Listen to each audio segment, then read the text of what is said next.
Rick Shaw back at you. I did a little short live last night. I had a few people in, and I just wanted to thank. I got up this morning. I was looking at my bank account, and I want to thank Jonathan for helping us out. He sent us a few bucks to help us get through this coming month because I got to pay the rent in two places, and he fixed us up. Jonathan, I really appreciate it. You would not believe it. Just took it from being a sweat next month to, okay, we got it.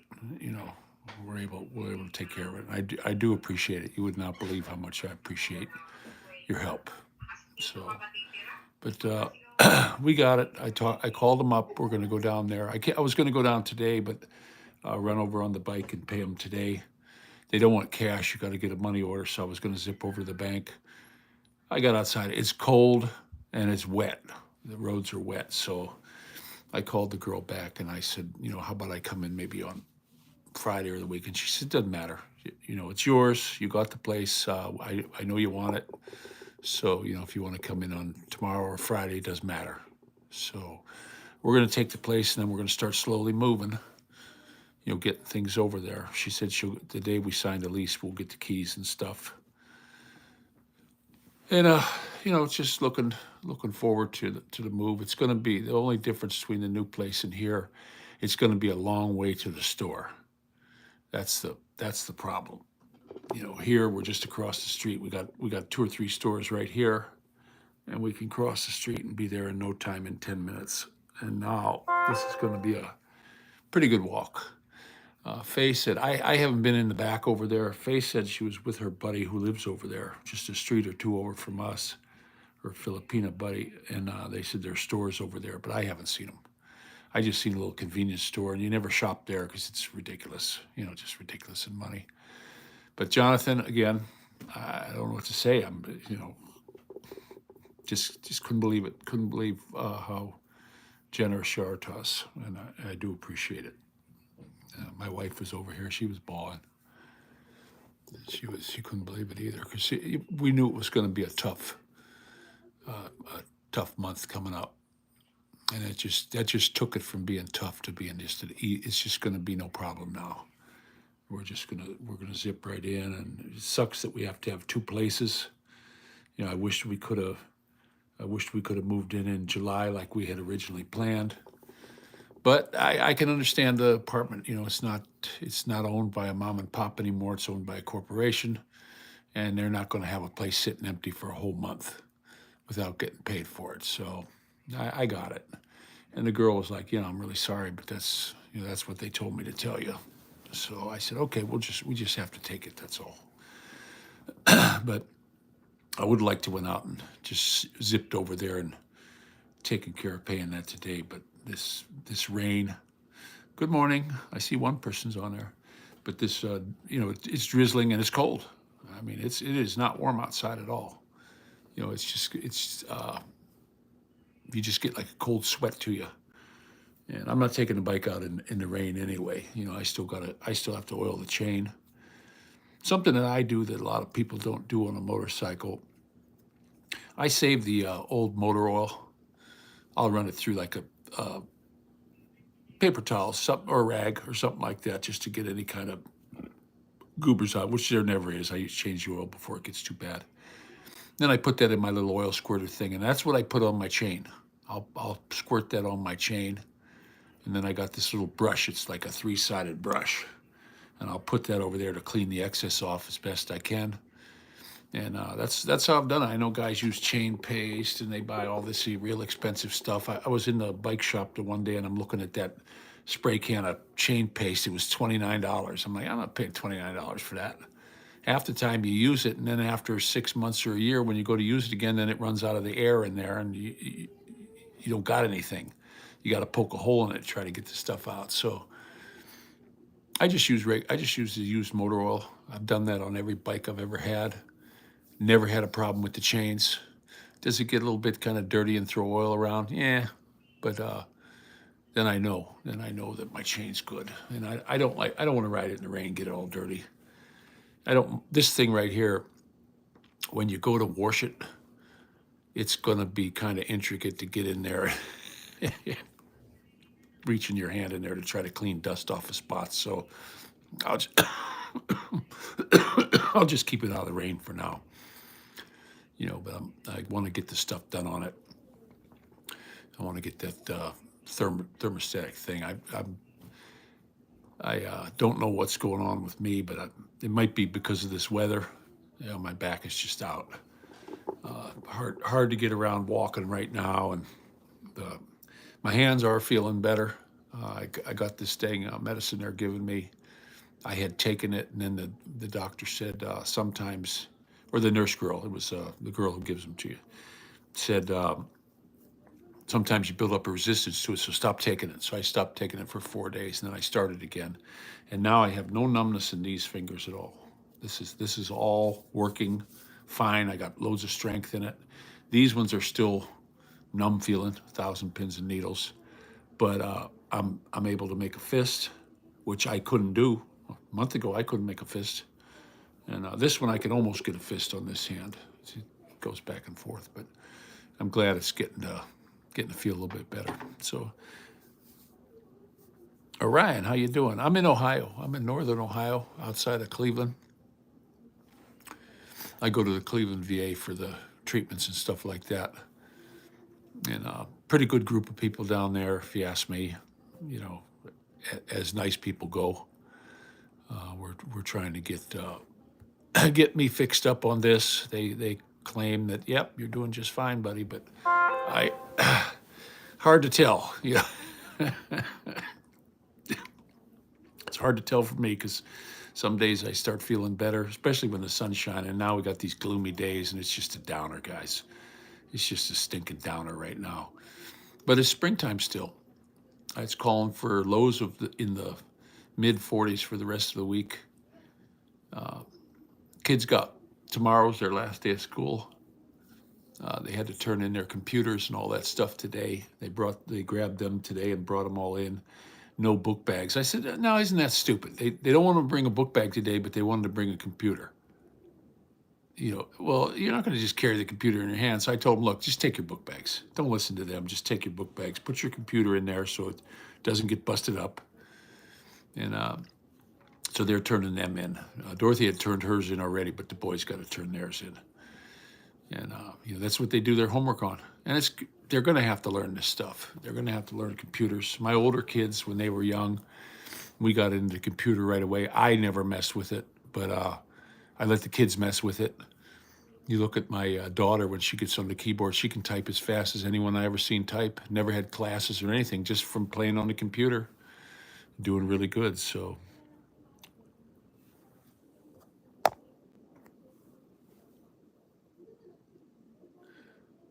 Well, Orion, I got multiple myeloma. It's a bone cancer, and I didn't think I could get proper treatment in the Philippines. Well, I actually couldn't. I couldn't go to the VA there. They would not. They brought me in to look at me, but then they said, no, you can't use these facilities. And I don't trust. This is what I've been saying for years and years. If you get really good grades through medical school in the Philippines, and then they got to re-go to school here anyway, most of the doctors and nurses, because they can't pass the boards here. But if you get A's and B's, you're going to leave this country. You're going to go make your fortune in Europe, Australia, United States, somewhere, Canada. But if you get D's and F's, what do? You stay here in the Philippines, and you open up a little doctor shop. Well, I went to the doctor, just wasn't right. I knew something was wrong with me. I was losing power, losing weight, and I had the doctor look me over, and he just said, take some aspirin, you're okay. And then I came here, and when I went to the emergency room, I was here for a while because I felt better. And then I got bad feeling again. I went down to the emergency room, and he said, look, within a half an hour, 15 minutes of me being there, oh, you got bone cancer. We got to get you started on this, that, and the other. And then I wound up getting into the VA Medical Center, because to me, I think that any more of the VA is really good. It's been real good. But yeah, I lived in the Philippines for 11 years, Orion. And I don't desire to go back. I really don't. This is my home. The kids love it here. The kids don't want to go back. They're here now. They're doing. They got their report cards here a week or two ago, and they're just doing fantastic. They got A pluses all the way down the line. Just all three of them, all the way down the line. I get little notes from the teachers saying how well disciplined they are, and how well they listen. And they do their assignments like they're told. They're never late on anything. And Geronimo, he's really a smart little guy. He sits here at night and reads. Dorothy reads before she goes to bed at nighttime. They were in this book raffle, and I don't know how it works. Maybe everybody won. It might be one of those type of deals. But Mumu got 10 books, and Dorothy got a pile of books. Maddie got a bunch of books on the book raffle. You buy these little tickets, and they got a bunch of tickets, and they got a whole bunch of books, and then they get to pick them. They're just like the paperback, cardboard covered books. But like Maddie got one, he wanted to see about all these different spiders, so he got one that's just about spiders, the whole book from start to finish, and it's about 22 pages. It's got really good pictures in it of the spiders, and it gives you a little rundown of, if they're poisonous or not, and where they live, and he sits there and reads it. I mean, these kids are reading it. He's not doing so much on that game because the swimming pool's open. They said this morning before they left to school that as soon as they get home, they want to jump in the pool. I don't think so. It's just too damn cold out there. When we had some days that was 90. That's no good. Yeah, Ryan. Thank you. I hope this thing clears up. They had the doctor said you're doing way better. We pretty much got it, and then I got to go down, and I guess it's going to be the first week of August is what they're telling me now. We got a phone call from the nurse, and it's going to be a stem cell transplant. I guess they're going to take it out of my neck. And hey, Peter, back again. I was just calling up to thank our buddy Jonathan for helping us out. He went to that Zilly, and he helped us out in our account with a couple bucks to get us this month, get us through this thing. I hated it because when I was in the Philippines, we always had money to burn, and my wife's a real sweetheart. She knows some of the people there, if they got in a little bit of trouble, we never mind helping. And I got it through my head that anytime you help somebody, it's a gift. You don't ever expect anything back because you'll never get it in anything. And I just told my wife, look, if you think those people need help and you want to help them, there's the money. I mean, we got plenty. We've been blessed. We got plenty. We got more than enough to eat. We got a nice house. Of course, no water in the house. We got a good car. We got a tricycle. I mean, we're doing great. We can do whatever we want, go on trips, vacations, and all that. And so she's helped them. And then we come here, and the rent is high. And it's just ever since we've been here. When I was here just with Maddie, we were doing really good. But then with the whole family here, it just gets tight every month, guys. It gets real tight. That's why I'm hoping I get a rating at the VA. We're fighting for it. One of these things on that fire foam, which I was in boot camp, and I actually volunteered more for the firefighting because I figured if they do put me on a ship, I was a boiler technician. I thought if they do put me on a ship, I want to be the guy to make sure I put that fire out. I can hold a hose, and it was a big guy, and I thought, no, I want to do that. So they had so many you had to do. Like one of them, you were just putting out a 55-gallon barrel with this foam, and so then I volunteered. Every time one came up, I went up to that petty officer and said, hey, I'd like to go on that. And go, man, go. You want to learn more? And there's like little classes. You go into an auditorium and they tell you about, where you want to spray the foam. It's different than with water. Water you spray at the base, the foam you spray over the top, and they got all kinds of stuff you do. But it tells you that it gives you the multiple myeloma. So yeah, I see that, Peter, in California. And here's the funny thing: in California, I'm starting to see robotic McDonald's. They're going to just get rid of all the people. You're not going to take a company like that and have an $18 Big Mac. It's not going to happen. They're going to do something. They're McDonald's, for crying out loud, a huge corporation. So now you pull up to them, it's all robot made, and they get rid of the people. Maybe they got one person in the whole place that just makes sure the meat gets stuck in the machine so that it blurps out a burger. Well, I don't even, be honest with you, since I've been here, I went to the McDonald's over here. I used to like the double cheeseburgers. I don't know what the hell it is. The bread here is absolutely horrible on them, and they like burn it. And the meat, I don't know what it is. I don't know if it's meat. Maybe it's ground up bugs. It could be some kind of ground up bug that they put flavorings and chemicals in. It doesn't say 100% pure beef anymore. When I was young, it always said on the door, big signs, 100% pure beef. Now what is it? I have no idea what that stuff is in there, and I won't buy it anymore. Kids want to go over there and they want French fries. No, sorry, we're not going there. We're not gonna go to McDonald's and buy their crap. And this thing over here, we can see it right out the window. If you look right over my left shoulder, there's the McDonald's through the parking lot. The lines are way out into the street of these people for like lunchtime, getting their nasty burger, and that's what they should call it. You know, it's just horrible food. It's just ridiculous. And then California, $21 an hour to work at McDonald's. How ridiculous! for, for throwing a burger in the microwave. It's not even a burger flipper job anymore. They cook them in the microwave. They're already pre-done, and they just stick them in the microwave. And that's no good. Same thing with their pies and stuff. You get a pie and you'll take a bite out of it, and you'll get a cold bite, take the next bite, and the roof of your mouth is gone because it's so hot. That it's all garbage. I used to like them apple pies and cherry pies when they had them, but I don't even go there anymore. I want nothing to do with McDonald's or pretty much any of the fast food places. I went into the Chipotle's the other day. My wife said, I'm going to buy you a burrito. So I got a burrito, and it was good, though, guys. It was they made me this huge burrito with guacamole and steak and sour cream, and I had hot beans in there, and hell of a tasty burrito, one of the tastiest ones I ever ate. I like Chipotle. And I got a Mexican Coke, not the big bottle, just I think it's like a 9-ounce bottle. It comes in a weird size, and it says sugar on it instead of high fructose corn syrup. I got that. It was $16 and change. Whew. Yeah, where's the beef?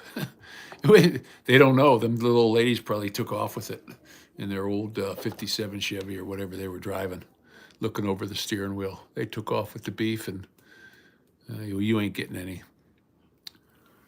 But yeah, well, this I started up. I'm probably not going to stay on here very long this morning, but I did want to thank you again, Jonathan, for helping us. And it was needed. It's just it would have been such a rotten, terrible month for us. And then he went ahead and helped us out and basically took care of our first month's rent is what he did. And my wife was sitting there. She couldn't believe it. She says, you don't even know the guy. Never met him in person or anything. He's just a good, just a good dude, to help us out like that. It's, I was just surprised this morning when I opened up my bank account. It sent me a notice because it always says, your account's low. And I got this notice that you got this much. And I went over and I looked. I'm like, gosh, dang. And this time it had the name. It had the name who sent it, which was really cool, because I had gotten when people send $5 and $10 and stuff like that. I had somebody send me 25. It never puts the name, and I don't know who to thank for helping us. And there were a lot of folks that sent 5 and 10, 15, 20. One guy sent $25 a couple times, but I don't know who it was. There was a number associated to it, and it was the same. So I know it was the same person, but it never said the name. But when it's up a higher amount like that, it tells you the name. So that was really great. I hope you're seeing this, Jonathan, and you can hear how much we appreciate what you did for us. But hopefully this will get us going, and we're hoping before, maybe even before Thanksgiving, that we'll have a car. Because where we're moving to, the only thing bad about it is it's a very nice apartment. They took us on a showing. It's 2-bedroom. It's got windows on a couple sides, so we're going to get a nice breeze through there. And when we were in there, it was nice. It was a real hot day when we went to look at it. And they had the windows open, and you could just feel the breeze coming through. So I was like, oh, this is great. And it's out front. We'll be able to see the kids at the bus stop right out the bedroom window. The living room, as soon as you walk in, and then the front of the building is the bedroom. So I'll be able to, in the bedroom, be able to see the kids out waiting at the bus stop. They showed us where you have to wait, for them. I'll probably go out there with them though. I don't want to stand outside. And in the wintertime, they can't stand inside, and there's no like bus stop or anything to keep them out of the weather. So if it's raining or something, that kind of sucks. But they've been doing it there for years that way, so I imagine it's going to be just fine. Maybe everybody does stay inside. We'll see. We'll see how that goes. But the bad thing about the place is we're a mile from the store. It's not like I'm going to be able to just walk up to the store with my little pull buggy and grab what we need and come back. It's not going to happen. So that's why cars important. Just for the store trips, just mainly for the store trips and stuff. Because these kids, boy, we go through the food. We go through the food guys, and I'm not one of these guys that just goes in and grabs anything. When you're buying like fruit and stuff, make sure it's got a 5-digit number. It starts with a 9. Then you're getting the organic stuff, no pesticides, no chemicals on it, no wax. Like we got some apples one time, and I actually took my thumbnail and was digging on the peel, and I was pulling up this like milky coating on an apple, and people were eating that. They were picking it up and just biting on that. Well, that's a paraffin or something. I don't know what it is, but it's to help keep the apples fresh. And I don't want my kids eating that. How's that going to gum your system up?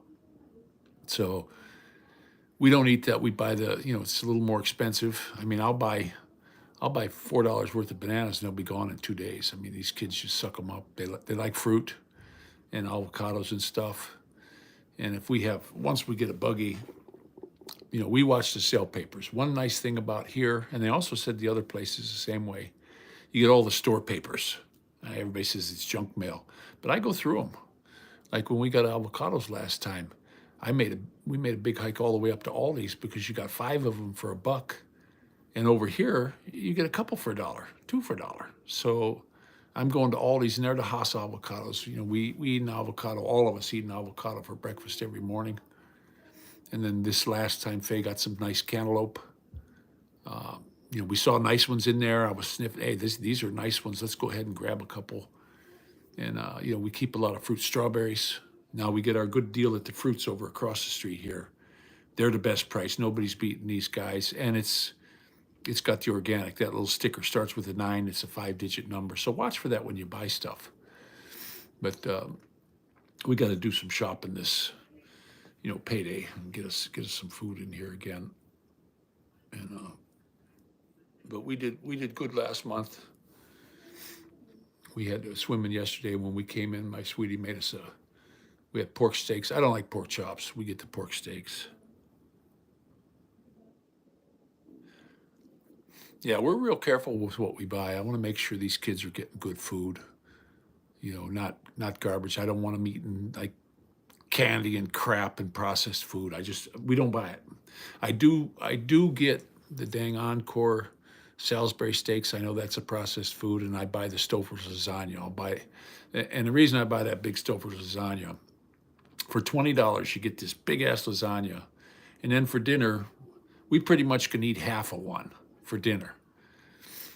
And then in the morning, I'll get up early and I'll turn the oven on 300 and warm it back up. And then for breakfast, we have lasagna, and the kids like it. I mean, they garbage that stuff up. Stouffer's lasagna is really good. I like to put a little bit of Durkee Red Hot on mine, and so that makes 2 meals. I figured that's worth it. That's $10 a meal. That's how I do my shopping. Like I'll say, okay, I'm going to get 4 packs of these pork steaks. That way we got it once a week, and then I'll get stuff to make spaghetti 3 weeks out of the month. And I do it like that, and I count my days down, and when I got all my days filled up and a little bit extra, then I'm done shopping. And that's our, well, the rent is the biggest bill, but the second biggest bill is food every month here. I want these kids to eat. They're all gaining weight really good. Mumu, he's kind of skinny and everything, but it's not because he's not eating. He's just burning it. He's super active. He's doing flips in the pool now. He's got, Papa, look, and he goes all the way down the bottom and does himself a somersault under the water. He's all excited about that now because he was kind of scary of the water when he first got in it. And now he's a little better, but I like to go out there and stay with him. I'm not going to have somebody else watch my children. That's my job. So even though my back's sore, I bring my little walking buggy out and I just sit in that chair and I'll scoot it over where they're swimming. You know, the last time we had to come in a little bit early because the big kids took over the shallow side where Moon was swimming, and they were bouncing him all around, you know, jumping on him. So, what do we got here? Hello, call center. When they don't connect right away, it's call center. They want to sell you something. I got a trying to get my rating for the VA, and I get denied. They just deny you. I was saying something last night on there that I went in and I couldn't walk in. I was in a wheelchair. I couldn't get to my feet. I had no strength in my legs. My hands wouldn't work. I couldn't push myself up. No upper body strength. My shoulder was hurting so bad. And that guy wrote on his paper that went to the hearing that I was fine and fit to work. This Filipino doctor that looked me over for the VA. And it's like they think it's their money. So they deny you. They just deny you. So I got a lawyer working on it. The first lawyer wanted $1,500, pay him in advance, and he'll start working on my case. Well, this new guy, he said, no, I'll do it on contingency. I'm not going to take any of your back money. As soon as we start the case, there'll be back money. Once we get a thing on there, we're going to take for 2 months half of what you'll get. He says, and then we just take whatever it is. If we get you 30%, we're not going to get much. But if we get you 100%, we're going to get a nice chunk. That's basically what he told me on the phone. I did my little interview on the phone, and then I did an e-signing for him. So I'm locked in with this guy. The other fellow's going to be calling back saying, hey, you ready to sign with us? No, I'm not going to give you $1,500, guy. I don't have it. I just don't have it. So you can't get blood off a turnip, guys. That's all there is to it. But yeah, Peter, we're really we're happy that we can get the good food here. The Mark's across the street, and we're still going to shop there. We do get some stuff at Walmart because we get the shrimp and the scallops and stuff like that real cheap, and we like to eat that. My wife loves that kind of stuff. I'm not the hottest on it or anything, but I made some shrimp Alfredo for everybody the one night. Just put it over noodles, and then I got the Alfredo sauce, Giovanni Alfredo sauce, in the big quart jar, and then I fried up shrimp, and boy, they went nuts over it. Everybody. You put a little bit of the real Parmesan cheese on the grater. And the kids just went through it. And then when it was all gone, they're wanting more. And I was like, damn, that's all we got, guys. I would have liked to give them some more, but they all ate a couple plates of the stuff. So we like that kind of stuff. And that, to me, that's good food. Like I say, I'm not that hot on shrimp or any of that kind of stuff, but I'd rather have a steak. But we were when I was in the Walmart, they had a 3-pack of steaks. One was a T-bone and one was a porterhouse, which is basically the same steak. And then they had a rib steak. And they were good size, but the problem was they were real thick. They were like an inch thick. $68, guys. They wanted $68 for that package of meat. And I just shook my head. I'm like, gosh dang, it's all, the gas is so high. If they get the 45 back in there, I think it might be pretty good.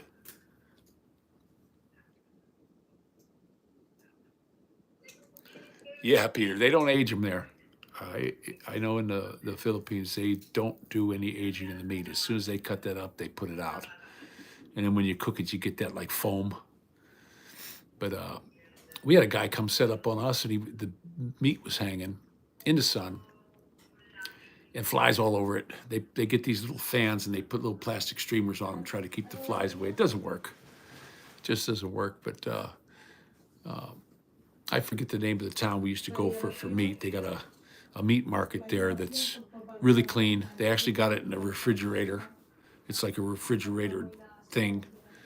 And I can't remember the name of that place. It's where the volcano is, the tall volcano. My brain, I got chemo brain. Sometimes I can't remember stuff. But we got a big chunk of that. I had the guy just take your machete and cut me this whole section to the bone off of here, and Then I sliced it up and made steaks out of it. We brought home a big old chunk of meat for like 1,800. We were eating on that for a whole month. A good deal down there. But you can find the deals. You got to shop for it. But you got like here, you got to have a car for it. You want to get the good deals. If I bought everything at the store over here, it would kill us because some things are just too high priced over here for us to be able to buy it. So, but that's why I like to go to different stores. Like Aldi's got some really good deals. We always get our lettuce and celery over there because they have a good deal. Plus, it's really nice lettuce. You go over here, the lettuce you squeeze it. There's nothing to it. It's all pithy and it doesn't weigh anything. And when you go over to Aldi's, the vegetable buyer over there knows what he's doing, or her. I don't know who it is, but they make sure they get really good vegetables and the peppers, the green peppers. Like I like to make them where you take the hamburger and rice and onions, and you cook that up, but then you stuff that in a green pepper, pour some tomato sauce on top, and stick it in the oven. And that's another thing here that the kids will eat 2 or 3 of them. Not big ones, but medium-sized ones. And they got all different colors of them down there. Just a fantastic store. That's my favorite store, but I always forget to bring a quarter. And then I'll go into the register and I'll borrow a quarter so I can get the cart. And then I give it back, and the guy always laughs at me. He says, "You're the only one who ever brings the quarter back." I said, "Well, whatever." I says, "You loaned it to me, and it was a loan, so I'm paying it back." It's just like here. We're going to be late on our rent here. I got to go talk to him in the office and say, "Look, we're going to have to give you a couple hundred, and then we'll pay the rest of it next month." But it's a debt that we owe, and we pay it. We're going to pay it. It's just going to be late. And they did say that if it's late, it's a $50 charge for a late payment. Well, what am I going to do? I'm just going to have to pay it because I want to come out of here clean. You never know if we'd ever come back. We're wanting to go through this VA. I got my application in, and they sent everything back. They sent all my paperwork back, and they said I got to have they couldn't read the DD 214. And it was the copy they sent me from the National Archives was almost all black. You could hardly read it. You had to hold it up to the light to try to read what it said on it. But it did say under honorable. That's what they need to see. So I have to go to the VA. The lady down there that's been helping me, she said there's an office there too at the one in Cleveland. And she says, check in. There's always a real long wait. She says, check in, go get your chemo on Monday, and we'll hold a spot for you. And that way when you walk back in, and let them know that I got an attorney to do this, and I got to get my rating, and I need a copy of my DD 214 that's legible that we can read, because that's a big thing. And I told him, I said, well, look, I'm getting treatment at the VA. If you're discharged under dishonorable conditions, you don't get VA. I'm getting it because it was under honorable conditions. I never did anything bad in there. I wouldn't re-up. That pissed them off. That's what happened to me when I was going to get out. They kept saying, "Oh, you're a lifer." They gave my buddy, for him to re-up, they gave him $12,000 cash. Hey, Nellie. They gave him $12,000 cash, and he comes up in the Subaru Brat. He bought a brand new car. And then when I went, and he was a 4-year and 2-year reserve. And then when I went up to re-up, like the next day, they wanted to give me $2,000 a month or $2,000 a year and have me sign up for a 6-year. And I'm like, no. You give me the same deal as my buddy that just got yesterday, or I'm not signing. And they were like, no, we're not going to do it. You're a lifer. You're going to stay. And nope. And that when they started telling me what I was going to do, then I turned into a total jerk because I'm just going to do the opposite. I wished I would have stayed in, got my 20, but that was my plan. But when they started telling me what I was going to do, that turns a switch on my head that says screw you. So England, all right, Nellie. All right, we're getting them from all over. Yeah, I used to love to do the walks in the Philippines. I had my little antenna stick, and I got this iPhone when Sean, our buddy Sean from California, he wants to bring his Filipino sweetie, and they want to come visit us. And I said, yeah, we'll probably be moved by then. We'll have an extra bedroom and beds in there. And And you're welcome to come and stay with us. He's a pretty cool guy. I've never met him in person, but he seems like a pretty cool dude. And he's iPhone computer dude, Macintosh or whatever. He knows how to work the system. He's got a channel, Sean's Amazing Adventures, and he's got a really nice start. He used that iMovie and made himself a real nice header for his every time he comes on. Yeah, I've heard that before, Nellie. I've heard that quite often. But I always tell him it's Steven Seagal looks like me. Of course, I'm not as fat as him now. Man, I seen a picture of him that was taken only about 6 months ago. He was doing some kind of teriyaki chop thingy with some dudes. It looked kind of fake to me the way he was flipping them around. It looked like they were delivery acrobats. And my goodness, is that guy fat? He's just so ridiculously fat it isn't funny. Hey, there's our buddy Sean. How you doing? There's our buddy Sean, and we do look forward if they can swing a trip out to visit us. We're really looking forward to it, buddy. Yeah, he's kind of stiff though, Nelly. Steven Seagal. It's all the same. I mean, the guy, he's the same in every movie. There's no difference in him. He's got to make his eyes like this and talk. Hey, I'm gonna kick your ass. And he beats up 15 guys. Okay. I get tired of that. I get really tired of that because I just watched a cop film where they murdered the policeman, and they found all this dope in the back of these two Mexicans. Well, with the one guy, he was real smart. He immediately tied up the guy's ankles. He just tackled him on the ankles and grabbed him. The other guy took him down. They got his gun off him and shot him in the head, and they killed him. But these cops get all this backup all the time and stuff. Well, that guy needed some backup that day. And those guys took off, and then the other police came, and he's laying on the street. They killed him. And the guy was a cop for like 30 years, getting ready to retire. I said he goofed. That was really bad. Yeah, but Steven Seagal, he's just so damn stiff. There's a lot of them that, to me, they really can't act. They're just doing the same thing in every movie they're in. And he was in a lot of movies though. I mean, he made a hell of a lot of money. Robert De Niro. He's got a little bit of brain damage. I think he's got a tumor. He's like Arnold Schwarzenegger. It's not a tumor. I think he's got a tumor or something like that because he's got a phobia on the 45. I mean, I'm not kidding you. He really freaks out over that and how it's going to be a dictatorship and the world's. He came out the other day and said the world is going to come to an end if this guy gets in. And I'm like, oh, give me a break. He was in before. He said he'll never leave. Well, he left last time, even though I don't think that Biden getting 81 million votes. Give me a break. That never happened.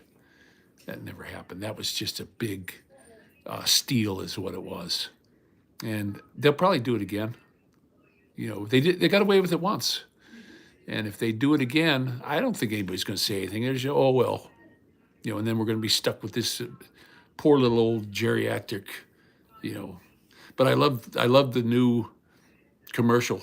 They got Biden. They got some black guys like aiming him, and he's kind of walking in a circle, and they're talking about visiting angels, from the old folks' home. That's the best campaign commercial going. But they took a couple down, and somebody on YouTube put it back up, and I watched it. I'm like, why did they take it down? There was nothing wrong with it. Yeah. Yeah, Rosie O'Donnell. Oh gosh, there's a beast. That chick is an absolute beast. I bet you she thinks she's hot too. But what a disgusting mouth on that woman. Rosie O'Donnell. Jeez.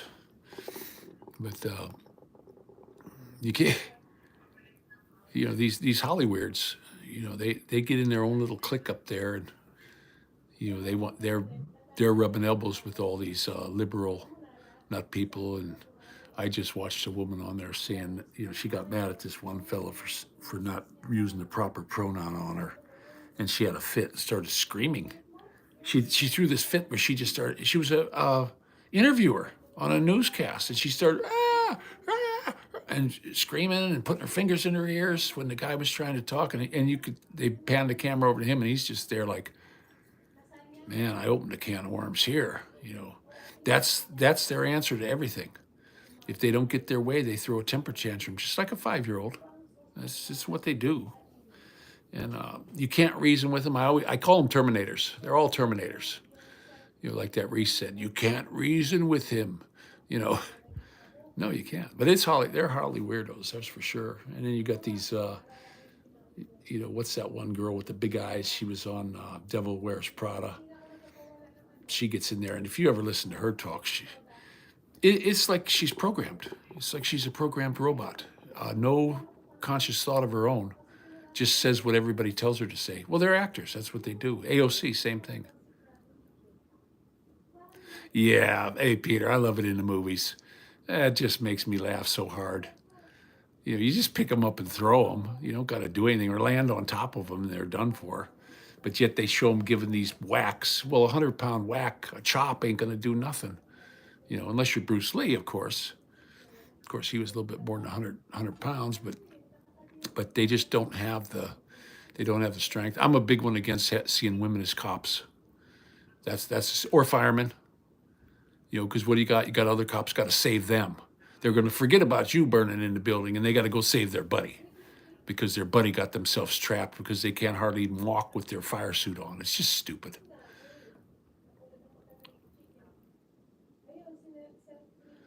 Yeah, Robert De Niro. It's a shame, you know, and I like the movies he's in, but they get him playing where he's supposed to be a young guy, and the guy can't even walk anymore. He's getting old and feeble. I don't know, what's he, about 78, 79 years old, something like that. He's up there pretty good. And I do like Joe Pesci too. I liked a lot of the movies that those guys were in, and my first movie I ever saw De Niro in was Deer Hunter, and I thought that was a really good movie. Too bad about the Clavel guy that he got the lung cancer and passed away. That was all the way back in '78. And then I always used to think too in Deer Hunter that that woman there, she was in The Devil Wears Prada. I can't, Meryl Streep. I always thought that was really, when she was young, that was one of the prettiest women walking. You know, she was really, really a good-looking girl. Even though she's older, she still looks really good. You know, but they're all Hollyweirds.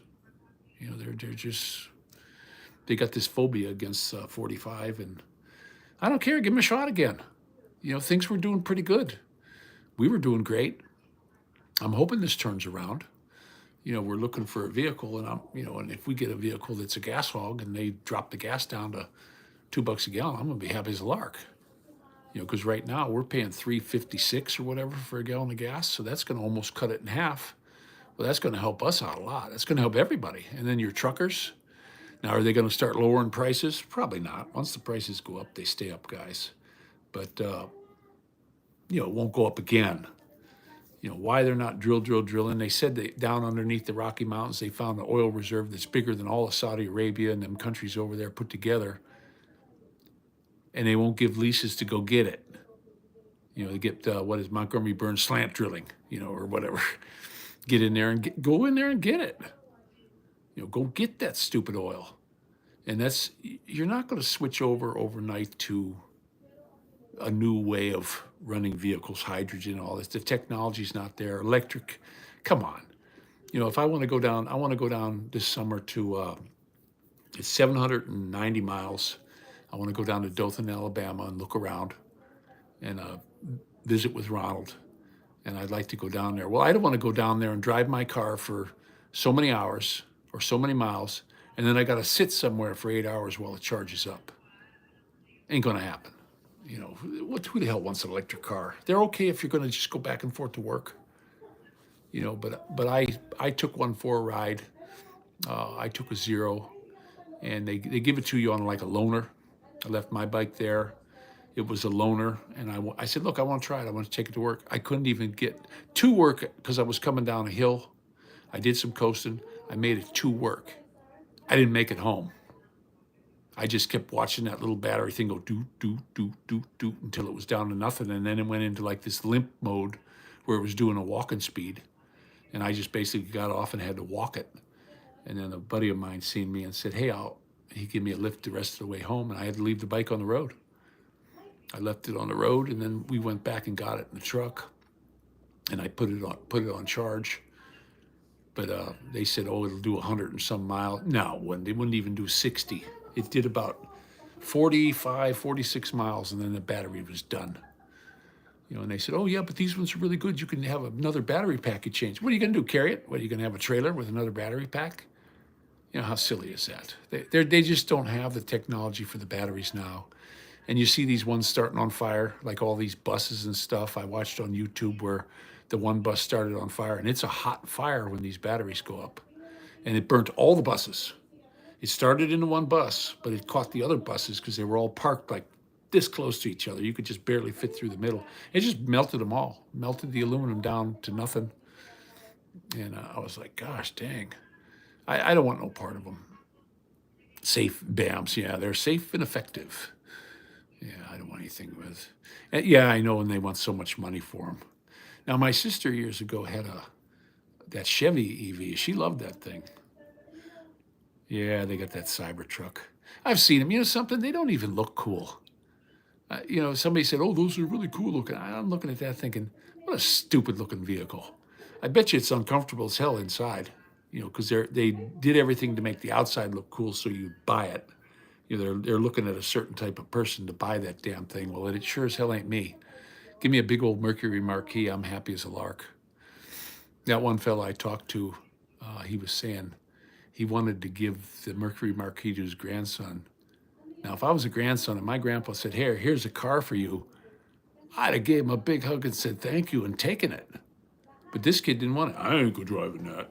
That's an old man's car. I'm not going to drive that. That's what he told him, he said. And he goes, nobody's looking at it. So hopefully when I have the cash for it, a couple months from now, we'll be able, because we're going to save a lot. Moving to this new place, we're going to be saving like $400 a month on rent. The rent here is just, it's too high. It's a good, don't get me wrong. I like the management people here, and it's not a bad place at all. And the apartments, I like this apartment. I wish we could just stay in this one. If they would leave us alone and let us stay in this one, I wouldn't move. I wouldn't even think of moving. I'd stay here until we buy a house. But they're not going to do that. They're going to push us out. And we got to take a much more expensive place.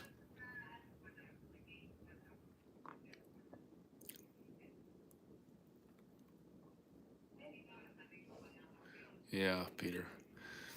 Yeah, those electric vehicles, I don't want no part of them. I really don't want any part of them. To me, they're just like the old Pinto, where somebody bounces you in the back and they start on fire and you die. These ones, the battery just starts heating up.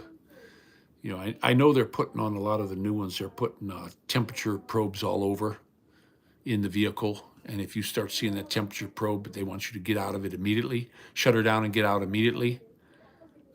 Because once these things start, it's like an explosion. I watched that bus explode and I couldn't believe it. And then plus the fumes. What if you breathe that gray smoke that's coming out of this battery? If you breathe that, I think that would probably kill you. You wouldn't get burnt to death. You'd die of the inhalation, which is, don't sound good to me. But Faye's on the phone. She's talking to her buddy. I'm glad we got Messenger.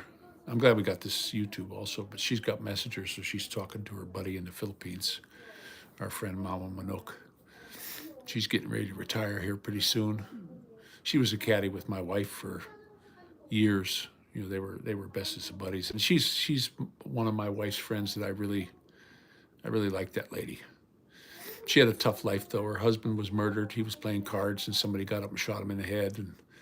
And then 5 or 6 years ago, her son went up to the store, and the dude had a zip gun and shot him in the head and killed him. So she's had a rough thing, and it's just a shame if you ask me. But over in the Philippines, life is cheap, guys. I mean, they'll kill you for nothing. We just had the one, my wife's caddy friend, and we like this lady. We were over to her house a bunch of times. She had this daughter that was really crippled, and the husband had murdered somebody, so he was on the run from the police. Well, he came to visit. Hey, Ken. He came to visit, brought a pistol, shot the little daughter. Shot the daughter. The other daughter had just left, or she'd have got it too, and then he shot his wife and then killed himself. And it's like, gosh, dang it. And it just like, boom, out of the blue, this happened. And it's a real shame, the things that go on over there in the Philippines. Yeah, Peter. Even if you got a disconnect for the battery, they still, once the battery gets critical, I mean, they just go. It was like the Samsung phones for a while that were burning people's cars. They'd leave them in the car and the batteries would overheat. I had a Samsung phone. They took it back and they gave me another one. They gave me the same model and everything, but they took the original one I bought. They sent me a thing saying, put it in this box. We're going to send you a new one. And I'm like, man, I don't like that. I had to wipe it out, and they still get your information. I didn't like that. I didn't have that much on it though, no bank accounts or anything. Well, I sent it back, and they sent me another one. But that one, when you would charge it, it would get so hot, it rippled. I had it in a case. I actually would take it out of the case because it was getting too hot, and the whole back cover on it got rippled. It just got like a ripple spot in it from the heat.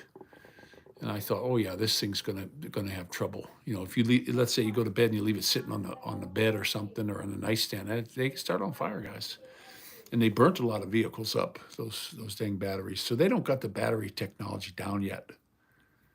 They just don't have it yet. So maybe down the road. And then these wind machines, those things, man, I can't believe we went to see where all the wind machines were in the Philippines, and we couldn't believe all the oil leaking out of them.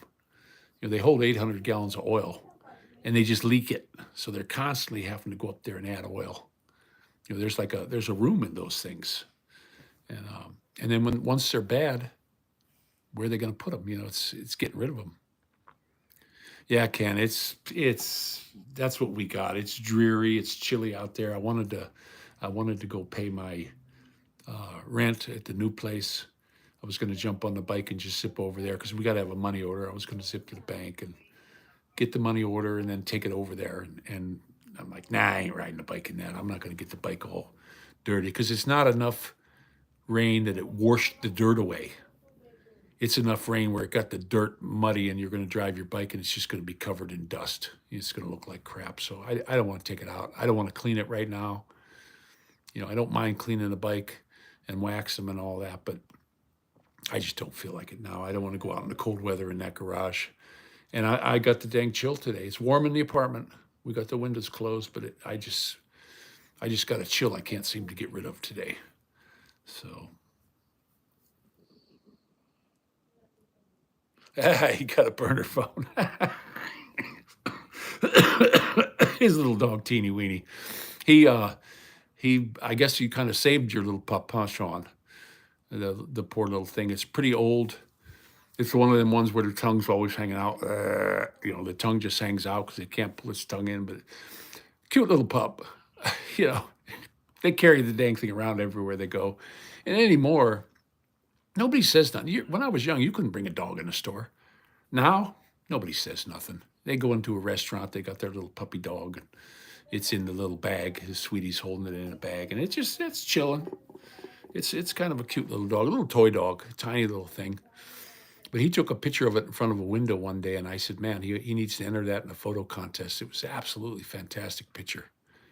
I have it here on my phone, and I was like, damn, I should enter it for him in a photo contest. I won one years ago, way back in the 80s.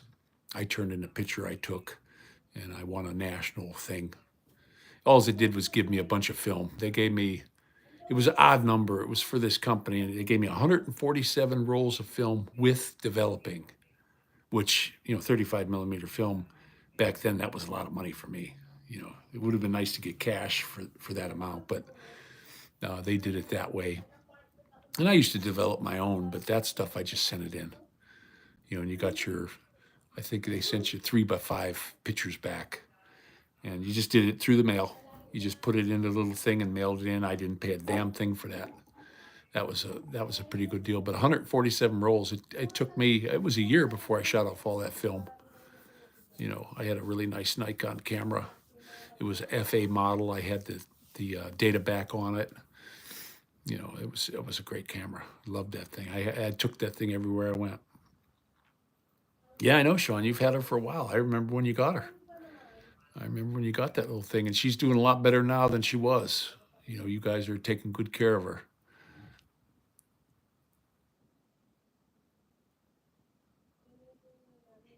Yeah, something. It's like I went to the motorcycle shop where I bought this Kawasaki, and they have like their guard dogs. At night they leave them there, and you ain't getting in the place because these dogs look like they could get real mean, big, big dogs, and but they're friendly. In the daytime, you can just cruise up and pet them during the day, and they're not stinky. The girl that was in the office said, "Oh no, we bath them. We bath them every day. You know, before we go home, you know, we bath them down, and they leave them there, and they've got a." She said the way their security system works, it's on sound. So if somebody's trying to get in, the dogs will bark and trip their alarm that just goes to their house, and they live real close by, so they come over and see what's going on. So, but yeah, Ken, it's pretty cool. I've been seeing a whole bunch. I noticed on Facebook Marketplace there's a whole bunch of elements for sale now. There's like 4 or 5 of them for sale now, and but boy, do they command a high price. You know, you look at I can get a mint condition Mercury Marquis for $4,500, and you look at a Honda Element, they want 12. You know, they want a huge amount for them. And the one I looked at was a 2004. We're talking a 20-year-old vehicle, and they were asking 8,800 for, and it had a ton of miles on it, 200 and some thousand miles on it. And I was thinking, boy, that's quite a bit. Oh, healthcare. Hang on, guys. I got to see what these guys want. Hello. Hey, Matt, it's Nancy. How are you? Hi, Nancy. Let me get my wife. Okay. Okay. All right. Hang No, on. I'm not ready to. I'm not Oh, going to do okay. the education now. I Okay. just wanted to set up a time that worked for a day and a time that worked for you guys. Okay. Whatever's convenient for you is fine with us because she's feeling better now. It's Nancy Good. from the stem cell place. She wanted to talk to you a little bit, but she's going to set up an Um, appointment. Okay. yeah. 'Cause Yeah. So I'm talking to my wife at the same time. So Okay. she's like, okay, whenever. Oh, let me see here. I'm just looking at today what I look like here. I can do 2 today. Does that work, or is that Sure. too late? No, that'll be all right. All right, Matt. I will give you a buzz. You guys a buzz back around 2. Okay. Wonderful. Thank you, Nancy. All right, dear. Okay, You're welcome. bye-bye. Bye-bye. No, she just wants to let you know what's going on. Is all, Faye. She's a very nice lady. She's just super. I talked to her for about an hour and a half down at the clinic. Maybe my nose gonna bleed. No, your nose is not going to bleed. She speaks very clearly. Nice lady. Nose bleed. Oh, Food Live. All right, buddy. Way to go. But yeah, you see that all the time. We were up at the Mexican restaurant. I thought it was very appropriate because the woman and her husband came in, and they were an older couple. They were in their 80s, and the dude had a 4-legged walker, and they kind of went in and and that's a good place. This Mexican restaurant up here is absolutely fantastic. They got the best food, and they came in. They had a Chihuahua, so I said, yeah, that was appropriate. They brought a Mexican dog into the Mexican restaurant, but a little tiny thing, and they were feeding it. The fellow got a steak taco, and I think he got the steak taco just for the dog because he was pulling pieces of meat out of his taco. He hardly ate any of it because those dang tacos are so big you can only eat one. And he was feeding that little Chihuahua that steak, and it was chowing down on it, and it wasn't making a peep. It was being a real good pup. The woman kind of like had it in her purse with its head sticking out, and he's reaching across the table feeding it. And I thought, check him out. But that, I don't mind. I don't mind. Most people anymore, they have a house dog or stuff. They're not stinky. It's like Samson. He comes in here all the time. We give him some bologna or something, and he's not stinky. You pet him, your hands don't stink. That dude bathes him all the time. He said as soon as he gets a funny smell, I got him in the bath, and he's a big boy, 150-pound dog. He's a Mastiff and Pit Bull mix, and just the biggest old friendliest. The worst thing he could do to you is bump into you and knock you over. That's about it, because he weighs more than Faye does. He weighs 10 pounds more than Faye does, and he's a big old round thing, but super nice dog, and his owner's a hell of a nice guy, Richard. Oh, what you got there, Faye? Yeah, that lady, our nurse from that stem cell place, is going to call back so she can let my wife know exactly what's going to happen, how it's going to happen, when it's going to happen. So that's going to be real good. Well, just listen to her. She's just going to let you know what's going on. Is all. You don't have to probably say anything. Just listen. We'll put it on the speakerphone. Well, we'll have to put that on. I haven't been getting any notifications for any of your lives or videos, Sean. Nothing anymore. I get them from other people, but I haven't gotten any of yours. I don't know why. I guess they don't like you like me. Nobody gets any notifications for my stuff. Too bad. Nothing I can do about it. So they're YouTube, and they took a case of the ass of me. I was shut off for 30 days at one time. They were gonna totally throw my channel away. I'm like, go ahead, you pricks. You never pay me. They owe me $4,000. I've been doing this for over 5 years now, and the first couple years, it was nothing to make way over $100 a month. I was getting a thing saying, oh yeah, you made 130 this month, or you made 180 this month. Because people watch the commercials. Now I don't even monetize it. I don't go and click that to turn it on. You guys don't need to watch these stupid commercials. They're not going to pay me anyway for them.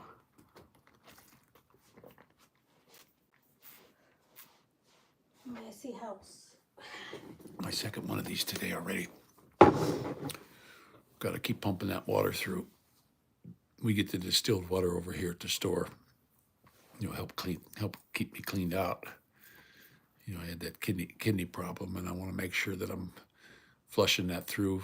I did the urine test and took that in, and if there's something wrong, they always call. Like if the blood work's messed up on anything, they'll call. Well, I must be okay with the kidneys because they didn't call. And that kidney guy, he's like on the ball. It's the doctor. He'll call you himself. He doesn't get his nurse to call you. He calls you. And Patel's his name. He's pretty cool guy. He's an Arabian guy. But he said, when I was in the hospital, he said, boy, you were just hours away from dialysis. He said, I didn't want to start you on it. We were just, waiting and waiting. And then he said, you started coming back, so we didn't have to do it. Because once you start on that, they want you to keep going on it. And that would suck. That would really suck being chained to that, where you got to go down once a week. We had a friend that had to get it done every day. They were doing it. His wife was doing it at home. It's a different kind of dialysis, but she was doing it every day for him. But that young fellow, 45 years old, he passed away. His kidneys failed, and you don't know it. It didn't hurt. He just didn't wake up. Real shame. Young guy too, 45 years old. But I'll have to look for Sean's Amazing Adventure. Check him out, guys. If you like it, give him a thumbs up. If you don't. But he's always got something on there. They usually go out to eat. He'll show you all the restaurants up there in Northern California and Burlingame. And boy, he goes to some nice restaurants. Looks like pretty damn good food to me. But up there, it's all pretty expensive. But hey, if you got it, go out and have yourself a nice dinner. When we took the bike out the other day, we just stopped up and got a chicken sandwich, and we probably could have got one and split it because I was just so stuffed eating one of them, and Faye only ate half of one. But I like them chicken sandwiches up the road here.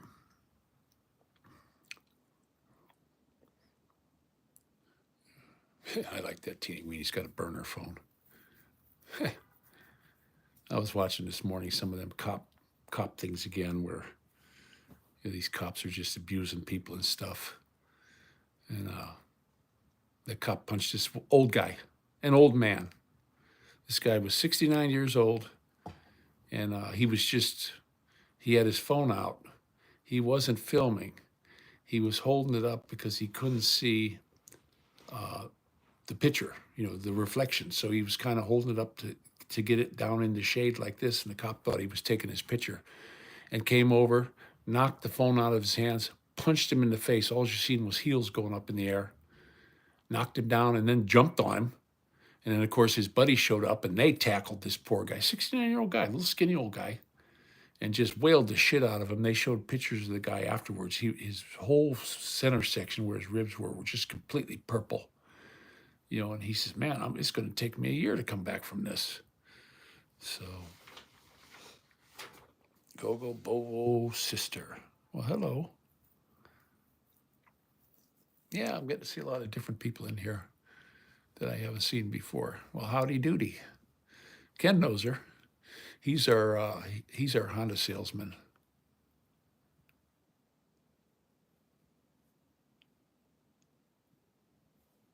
Yeah, but if you're out in public, it's totally legal. You can take pictures of anything you can see. This one cop on there, they have like they show 4 different cops abusing people. And he was telling them, I can take you to jail because you were filming their license plates. Well, license plate on the car, so what, you film it? I mean, you can walk down the street and see it. I mean, it's supposed to be obvious, a license plate. And this cop, finally though, this cop's boss came up and told him, look, get out of here. You don't know what you're talking about. And told the guy, you're okay. He didn't get his ass whooped, but this guy was ready to put hands on him and arrest him for, they don't care if you're selling dope on a street corner. They drive right past those guys, selling their heroin or whatever it is they're selling. And but yet they're going to go, 10 of them are going to show up for a guy with a camera. I mean, it's absolutely ridiculous. To me, it's just ridiculous. But we watched one. We watched a cop do a thing here in Berea. He pulled a lady over. Maddie and I were out walking. It's before Faye got here, and we went right up. We went right up on the sidewalk, 10 feet from the car or whatever, and just watching what was going on. Cop didn't care. He just was going about his business. And a lot of people gathered around. There was a guy across the street, though, that was filming the stop. I don't know what she did. I couldn't hear him. I couldn't hear what was going on. She did something, probably turned right on red or something when she shouldn't have. Who knows? But he pulled her over right in front of the place here. But he didn't care. That cop didn't care. I think the cops here in this town they're not crazy. But that one in Elyria, the young kid, he's in his mother's Chrysler, beautiful car, brand new, and the cop pulls him over because instead of turning a right turn into the right lane, he swung out into the left lane. So the cop lit him up, pulled him over. The kid gets out of the car. As soon as he gets out of the car, the cop ran up and just punched him right in the face. Started screaming at him, threw him on the ground, just abused the heck out of this. Well, he got a settlement.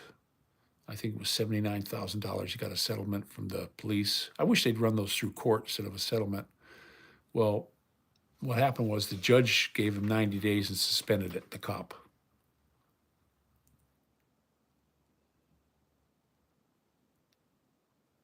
Yeah, of course it can. It's legal. It's legal to film in public. They even got things in the post office. I saw that. Somebody said that on a YouTube thing, and I actually looked, and there is a sign that says, Department of Homeland Security says you can film in a public place. There's nothing they can do about it. Now, you can't go in a restricted area. It's like these guys that go into the police station.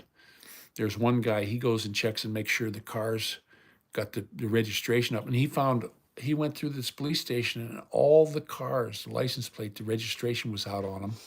He was taking pictures of the tires that were almost bald.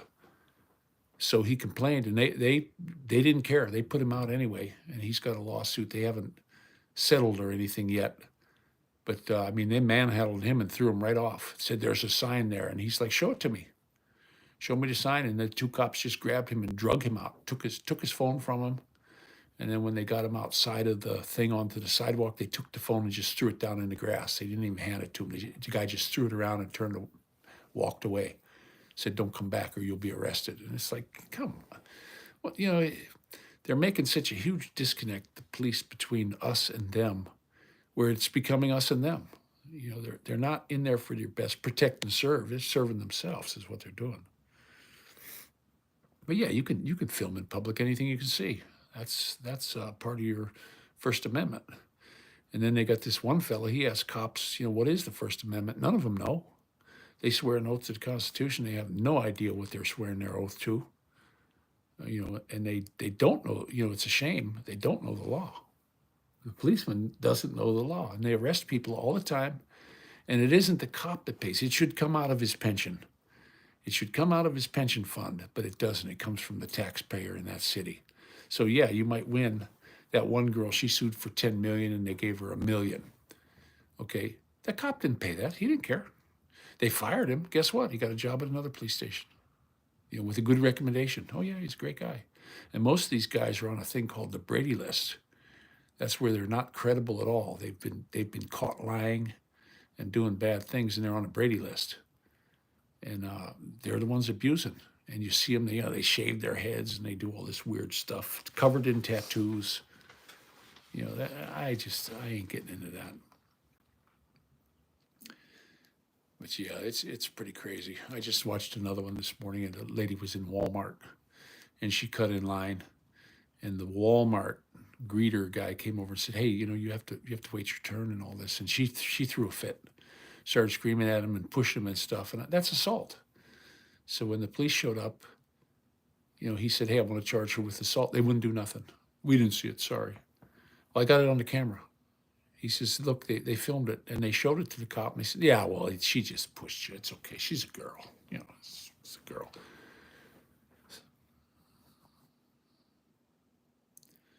Oh, who knows, Pete? They do so much. That was like that guy that came out of the hotel room, and different ones were barking orders at him to do stuff. He's laying on his stomach. He's got his hands out, and they shot him with an AR. They murdered him right there. And you can't. They start telling you to do stuff, and they all scream, "Quit resisting! Quit resisting!" They're twisting your arm behind your back. And they're jumping on your neck and all this stuff, and they're hollering, "Quit resisting!" And then they try to get you for resisting arrest when you can't do nothing. I mean, they've got you. Once they got you on your stomach, they start putting them cuffs on. There's nothing you can do. I've seen them abuse guys that were in cuffs already, where they'll knock them down, they'll trip them, knock them down, and jump on them and say, "He's resisting." That one old guy, he got paralyzed, and he's telling them, "I can't walk, I can't walk." "Yeah, bullshit, you can walk." And then they had the other dude was intoxicated in public, and they took him in. They stomped on his neck, and he says, "Look, my legs don't work. I can't go." And they put him in the hospital for a year, and then he passed away. And did they do anything to those cops? Nothing. Then there was this one black fella. He wouldn't talk. He was walking around a hotel. They told him to leave, and he kept moseying him back. There was something wrong with him, like retarded or something. And they tased him for like 3 minutes straight, threw him in the back of the car, and he had a heart attack and died. And the cops were out there laughing. They wouldn't take him, call an ambulance. They wouldn't do nothing. So, but they get away with it, guys. They got qualified immunity, and 45 wants to give them an indemnity. And indemnity means they're totally not liable for anything. Qualified immunity, you can get that stripped. If they go against your constitutional rights, you can strip their qualified immunity, and they can get in a lot of trouble. Well, if they have a thing called indemnity, which is what 45 wants to give them, they can walk up and shoot you in the face and get away with it scot-free. License to kill, 007. I'm going to call them 007s if they do this. It's just like the Terminators. You get their names for them, but they can shoot you in the face, kill you. Look at them two girl cops. They went to the door to talk to this guy about, he's the one who called them. He called them because the neighbor was giving him a problem, so they came to the door, and he had one of them Walmart phones, the cordless ones with the big antenna on it. And he walked to the door, and it was a funny angle, and she thought it was a gun, so she mag dumped on him. Out of 2 magazines, she hit him with 9 shots. The other lady cop, she emptied a complete magazine, never hit him one time. Just shot all around him, through the house, into the neighbors or whatever. And guess what? They're not going to do anything to them girls. They were scared for their life. We thought it was a gun. So the judge said, "Oh no, they were acting in how they were supposed to." I guess you're not allowed to carry a phone around. One of them cordless phones. So you get the death penalty for that in that state. I think it was in Iowa. Carry a cordless phone, death penalty. Sorry, judge, jury, executioner will take care of it right at your front door. You don't even got to go to court.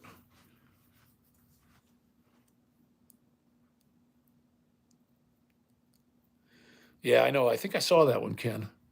I think I saw that one. I watched them. I got them on my feed. They pop up automatically, and I start watching them. And it's and the thing that gets me, you'll see somebody abusing, and these other cops will show up, and they'll help them. They'll help them abuse them. They don't question anything. Well, he was he was going after this guy, so we got to go after him too. And they won't stop him. If somebody's abusing a citizen, another cop won't stop him. You know, and if they stop him for DUI, 9 times out of 10 they're going to let him go. Yeah, pretty much, Peter. Well, he went in there. He went in there with his goon squad and just wiped out governors and mayors and everything else, and put his own people in to sell it, bringing the fentanyl in and all that. That guy was a commie like a mofo, big time. You go down to his city. How come down there in Davao, they can own property? They own big buildings. The call center I worked in was owned by the Chinese. Everything, and they were buying more so they could build onto it. How come they can own it, but I can't? You know, because they got a special deal. See, it's just not right. But they should give the same deal to anybody else. Like if you're a Filipino, you shouldn't be able to buy land in the U.S. either. You should not be able to do that. I don't think any foreign entity should be able to buy land, like the Chinese buying up farmland and stuff like that. I don't think they should be able to do that. That should be something that should be banned, and they should seize that land, whether they paid for it or not. I don't care. They're commies. They hate us. They want us destroyed, and they're slowly pecking away at it. They're going to keep pecking away at this country until it will be destroyed. And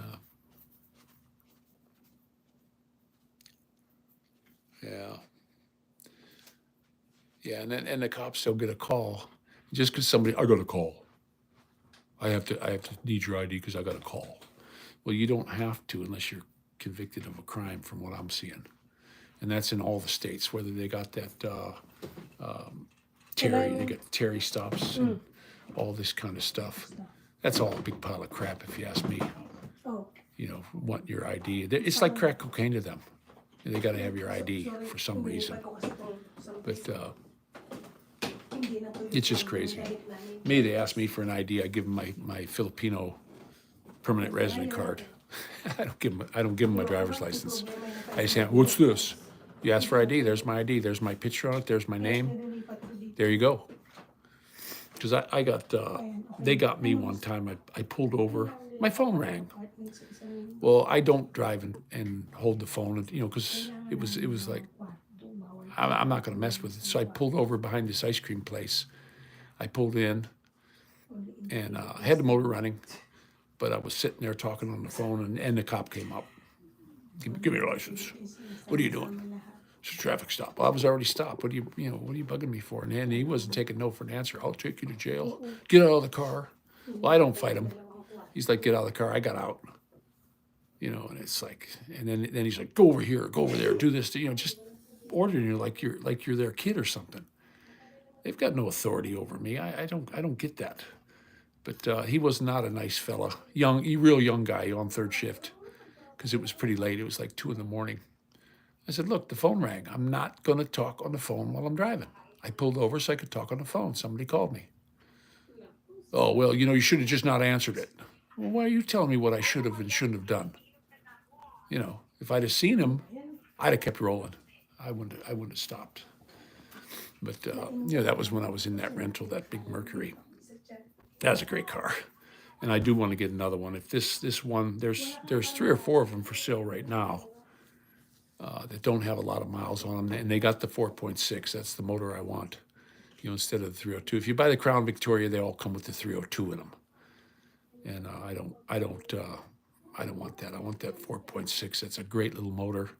Nothing goes wrong with them. You know, I know a fellow that has a 2004, hundreds of thousands of miles on it, drives it every day, just keeps the tranny fluid changed, the oil changed, and belts and hoses, brakes, and you know, you don't have a big ticket item like your tranny going or your motor blowing. You know, that's that new modular motor. And just a great motor, and they're tiny. I remember when I was looking at that Mercury, I opened up the hood, and there's that little teeny weeny motor sitting in the middle. All kinds of room on either side. I mean, you can get to the spark plugs easy. You can work on them like nothing.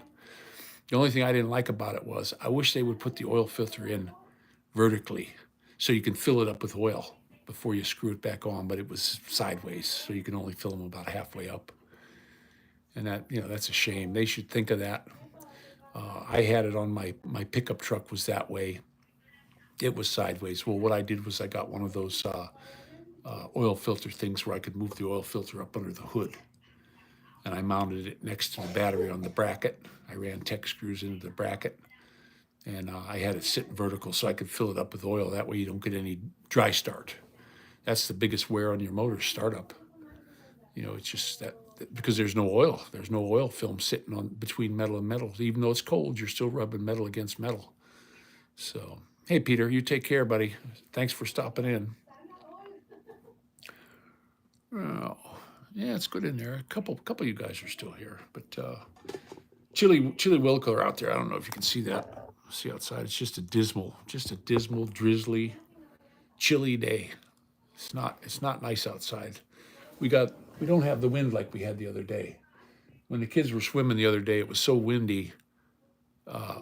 It was knocking stuff over. It was blowing those chairs around, and it would gust, and then it would quit, and then it would gust again. Well, the kids were cold. The boys went in. Dorothy stayed in the water. She swam for a good bit, but we had a hell of like a windstorm. Is what it was.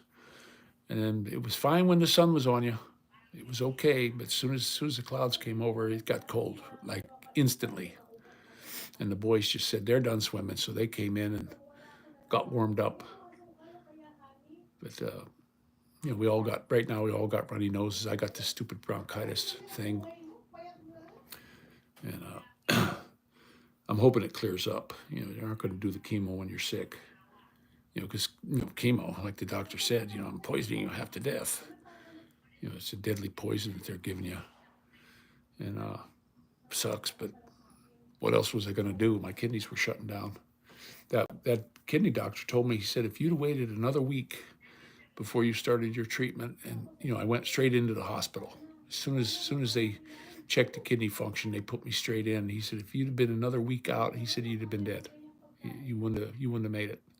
So he said it was just really good that you got in when you did, and turned them around, turned the kidneys around. Hopefully, I haven't heard anything that they're bad or anything. They do a test on that weekly on them, and from what he was saying, the kidney function is getting better every time you go for the test. The percentage is going up, and he says they can heal. He says your kidneys can heal, but he says it's a long road. It's not something that's going to heal in a month. It's going to take years, and so I just keep pounding I'm drinking lots of distilled water. They said drink distilled water. That'll help clear you out, instead of, like tap water. I know the hospital, they have a whole system, reverse osmosis system, that all the water that comes out of any taps or anything is reverse osmosis water. That's got to be expensive on filters in that place, but that's what they do. They give you your water right out of the tap, your ice machines, everything. So, and it doesn't taste bad. You have to drink it when you're in there. You have to drink it. So, because Faye can't get down there, she has no way to get to the hospital when I'm in. But I was in Southwest this last time, and just had to get in there. I thought I was having a heart attack. It was just really not good. Couldn't breathe, and they stuck that thing down my nose, and they got a little bit of the stuff that was in there. I guess they put it on our microscope and looked at it. He said, "Oh, it's just bronchitis. It's a pneumonia, is what it is." And he says, "Just breathe deep as you can." They gave me breathing treatments, albuterol. I think that's what the Ronald said it was called. And boy, I got a lot of stuff out when I was breathing that stuff. They gave me 4 treatments of that, and it definitely, I hacked out a lot of gook out of my lungs, and it's just way up in the top now. It's way up here. It doesn't feel like it's down lower. It just feels like it's in the top, and my sinuses were draining and all that kind of crap. Just one of them things, just the way it goes. Yeah, I'm glad Peter stopped in. That was pretty good. We got, I was talking to my buddy Gary in the Philippines. He's doing pretty good. He's going to get tie the knot with his sweetie here pretty soon. He's got a beautiful little guy with her. Just absolutely, just a nice kid. He gets on the phone. He gets all excited when he sees me on the phone. He smiles and grins. Just a beautiful little guy. It's like our guys, our little kids. I look at these kids sometimes and just am amazed at, the mixture, how good looking they turn out. Dorothy is just a gorgeous little doll, and Maddie's handsome. Moo, he's a pistol though. The one they, I got kind of mad at him. He was in trouble. There's no doubt about it. But she asked him a question, and he looked at her and said, "None of your business." So, and that lady was a little upset, Filipino, Filipino lady, and he got it for that. That was definitely uncalled for. But he thinks he's like an adult. It's not like the other kids. They're very respectful. Maddie's just super respectful. Dorothy, very respectful to everybody. But Mumu, he can get out of line sometimes. I said this from the beginning when he was a little tiny baby. I said he's going to be one of two things. He's either going to be a general, president, or a prisoner. Because he can rub you the wrong way pretty quick. I was, and it's funny too. Like the other day, I was doing a live. Last night I was doing a live. He didn't talk to me for 2 or 3 hours, but as soon as I get on doing the live, then he's got to come up and start yakking about everything, about his whole day. I said, "Come on, pal, cut me some slack, buddy." But my little Dorothy, Mumu made this little duck pottery class. They actually had a pottery class. Well, Dorothy made a bobblehead. She made a little bobblehead. See that? Ceramic. She painted it. She got her name on the back, Dorothy. And it's a little cute thing. She was all excited about bringing that home and giving me the bobblehead. And it works pretty good. I'm going to set that up on that. When we get our new place, we got a real nice stand we're going to put in the living room. I'm going to put that on there. And Mumu's little duck, he painted it real nice. He did a good job on it. I was really surprised. He's out of the kids, he's the most artistic. Like he draws really good pictures. Like if I draw a goofy picture or something, he can copy it almost identical. He likes to build things. And he, like Maddie, when I had that stick thing, he built like a house, like a tent that he could go in, and he put a cover on it. Well, Mumu made a car out of it with all these nice lines to it. Him and my granddaughter was here, and they monkeyed with that thing for about 2 hours, and he had this really cool car. I was looking at it going, "Man, buddy, you put that together just out of your head." And he said, "Yeah, Papa." Most adults think they're adults. Yeah, the little kids, no, they're not. They need to be, he got in trouble for being disrespectful. Now, I don't do anything in front of the people. That's not, I don't want to do that. But when she left, him and me had a reckoning. And I don't go for that. He's starting to get it now. But he'll do stuff. He'll say stuff to his mother that just not acceptable to me. And I'm not cutting him any slack. Zero. That's disrespect, and I don't. That's something that if you breed that now, he's never going to get rid of it. And I just can't let him be that way. He can be a good kid when he wants to be, but he can also be pretty damn disrespectful. And I'm not taking it, especially when he does it to my wife. That's my wife, not yours, pal. So I don't go for that at all. I don't need him doing that. But he's coming around. He's actually been getting better since that lady was here, and he told her none of your business. He got it for that, guys. Believe me. I'm a firm believer in what it says in the Bible: "Spare the rod, spoil the child." We can't have that. But he's good in school. He's real good in school. Oh, I love him. There's no doubt about it. I love that kid like you wouldn't believe. I mean, he's something special. Some of the conversations him and I have. The other day we were at the pool, and he was asking me questions about Jesus, and very thoughtful, not a little 7-year-old kid question, like an adult question. And we had a conversation for about 20 minutes, and he was really curious about it, because I'm trying to raise him up believing in Jesus Christ, that he died for us, and he was asking him about, why did they crucify him? And I said, well, Pilate's hands were kind of tied with these Pharisees and all that kind of stuff. And he was Pharisees, what are those? I said, well, they're like the priests. He said, oh, okay. He's getting it. He takes this stuff in, and it amazes me at his brain. He's not, he seems like he's so advanced compared to any other little kid of that age that I've ever run into. You know, and he's something special, guys. I mean, his brain is just working all the time, and it amazes me. It just I just sit back. I tell Faye, man, you hear what he was asking me? She goes, yeah, look at that. But we had a good conversation. He was cold. He had his towel on him, was sitting on my lap and just yakking away, asking about Jesus. And you know, I answer him the best I can. You know, he was asking me, is Jesus God? And I said, well, he's the Son. He's the Son and was sent down here. You know, and he wanted to know how did that happen? I said, well, God can do anything, buddy. You know, he can do anything he wants to. You know, he's the beginning and the end. Oh, so we have an end, don't we? And I says, yeah, we have an end. And he goes, but he doesn't. And I said, nope, he sure doesn't.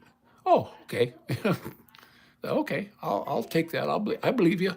You know, and I just was amazed at that. Just like I say, the conversations I have with him is just so advanced. It's unbelievable. But yeah, Ken, you can't let him get away with. The main thing is the disrespect. You get a little kid that's being disrespectful to an adult. That don't cut it with me. That's not good. It wasn't good for him. He wasn't liking it. He was not liking it. But I'm not going to abuse him or anything. You know, I'm definitely not going to abuse him. But I gave him. He got a couple whacks for that. He's not allowed to treat adults like that. And he got it. He was all sorry. He came up and gave me a big hug. He was, oh, I'm sorry. I said, well, when you see that lady, you tell her you're sorry next time she comes over. And she's a nice lady. She's a Filipina, but her husband had something wrong with him. They could never have kids. You know, and she likes kids. And the other ones, boy, I couldn't believe they brought him a big old box of toys for his birthday. He actually got a truck. It's not a Tonka truck, but it's built like one. It's all metal. It's not plastic. And they gave him some remote control cars and just some stuff, a box of stuff that was their kids' toys and stuff. And he's having a blast with it. It's that they brought the big green box over there. It's stuff full of really cool toys. And I said, you know, you have to be respectful of these people, or they're not going to want to buy you anything. Like he told him, hey, why don't you buy me something for my birthday? Well, that lady looked at him like, what? You don't ask for anything like that. So we had a little talking about that. But he seems to get it. You know, when I tell him, you can't do stuff like that, buddy. You know, there's a lot of times where I can just talk to him, and he gets it. You can see he gets it. You can just see he understands what I'm saying. And then he's sorry. He always gives me a big hug and cries, oh, I'm sorry, Papa. And I said, well, like I say, don't apologize to me. When you see that lady, you give her a hug and you tell her you're sorry for being like that. And he's like, okay. But we haven't seen her. That's Faye's buddy. She's a very, very nice lady. Gosh, some of these Filipinos that Faye met here, she got into this Filipino, some kind of a thing online and met them. And the one lady we're only going to be a street over from her when we move. Oh yeah, you can't do that. You know, you can't do that. That's my wife. You don't treat my wife like that. You know, you just don't do that. You're not allowed to. You know, that may be your mom, but you ain't getting away with that crap, bub. At least that's what I tell them. But the other kids don't ever do anything like that. You know, Maddie, he wrestles with his mom all the time. I got pictures of them two wrestling. they go at it. They go at it. Faye and him, they tussle on the floor, and she gets him in a hold, and he can't get away. And I said, yeah, keep fighting, buddy. But it's nothing to hurt each other. They're just playing. But used to do that with my mom when I was little. She'd wrestle us kids, you know, and that's fun. That's fun. But you didn't sass her either, because boy, you sassed her, you were in big trouble. I was never worried about the old man whacking me. I only ever got one whack from him. But my mother, holy cow, used to get them syllable whippings from her. Whew. You know, she could be really tough, but that was her bag, and everybody seemed to turn out pretty good. You know, I look at the whole family now, and just amazes me. You know, there's a bunch of us. You know, 11 of us. So. But yeah, you don't disrespect my wife. I just don't go for that. I saw a fellow one day. I was coming up the road, And this dude, it looked like out of the blue for some reason, he just punched this guy and knocked him out. The guy just went straight over, and then he hit his head too. So he was like, it was a double knockout because he hit his head right on the concrete, and boogers all over the place. And the dude was like wiping the boogers off his hand. And I was thinking, man, what the hell did you punch him for? Well, the guy came up and said something shitty to his wife. You know, like, how much? How much you charge me for your wife or something like that? And the dude was really pissed off. Let's see, we got a blocked message here. What does it say?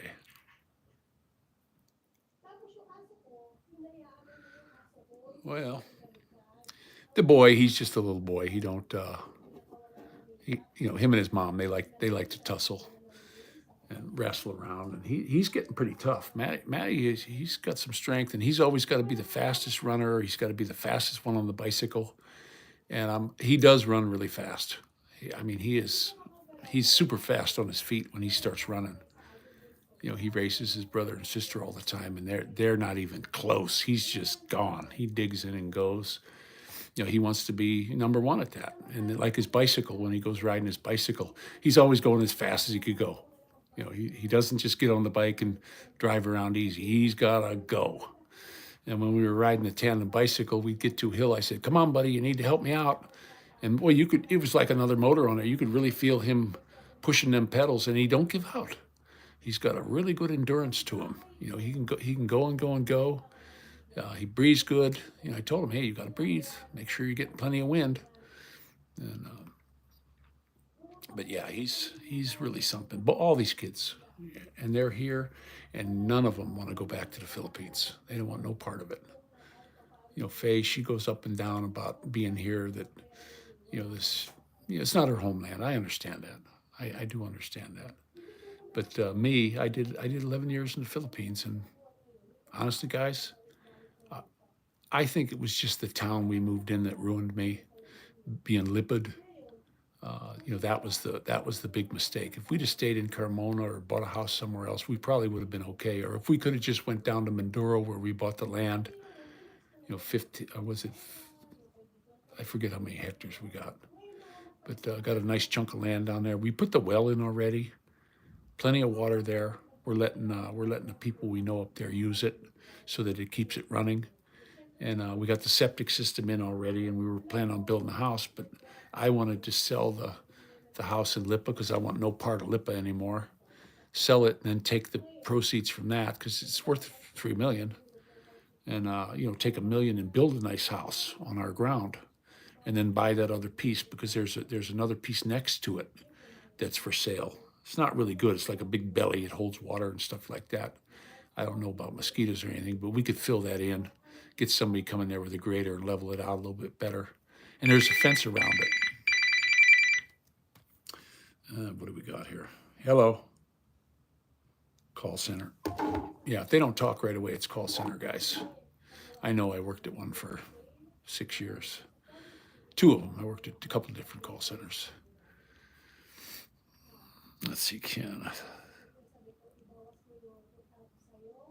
Yeah, you know, to me, it's a nice place to visit. I just don't want to jump on a plane anymore. I'm not into flying. I watch these Mentor Pilot, and I watch these plane things about all these crash investigations and stuff like that. I'm thinking, yeah, that'll be my luck. Get on a plane and get one that something goes wrong with it, you know, and the pilot's drunk or something like that. I was just talking to a fellow from the Philippines, and he said the captain was standing there by the door when he came in. And he had a first-class ticket. He's very, very well-to-do. He lives in the Philippines. And he said when he was getting in, it's all he could smell was alcohol in this pilot. And he was like, oh, shit. And he got off.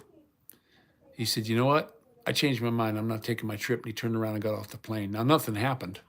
You know, they flew to where they were going, and he took another plane later.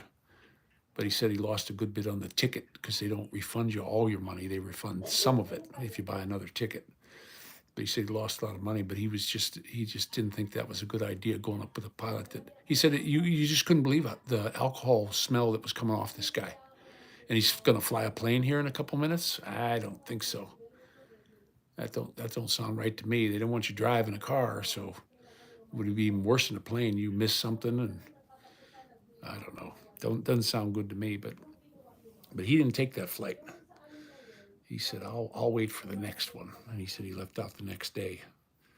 But those guys, I know they're not supposed to drink like 8 hours before or anything like that. But some of them do, and some of them are rotten. They had one investigation where the guy crashed, killed everybody, and they failed him on his head test. Every pilot gets a head test, and this mentor pilot was talking about that. And this guy failed and failed and failed, so he went to his own head drinker and got that one to okay it. And then he fought it, and well, he became a pilot. And they said he wouldn't listen to anybody. He had things he was doing his own way, even though his what would they call it, the first officer or whatever that's in the plane helping him fly. He was telling him, no, don't do that. Don't cut that engine. It's the other one. And this guy wouldn't listen. And he shut off the wrong engine. And guess what? They couldn't start it up fast enough to get power. They were too close to the ground and smashed and killed everybody. Killed everybody on board. Flipped over. It's like, if you're up there flying with somebody and maybe your co-pilot's going to see something different than you, I think I'd be listening to them. I'd listen to them and see what's up. But he was one of them. They said that he was too domineering and wouldn't take tips from anyone else.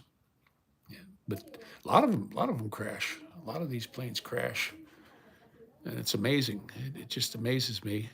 Then the one guy, he didn't order the evacuation, and the brakes got so hot, it started on fire. So they could only get out one side. So half of them burnt, smoke inhalation, and burnt to death, or died from the smoke.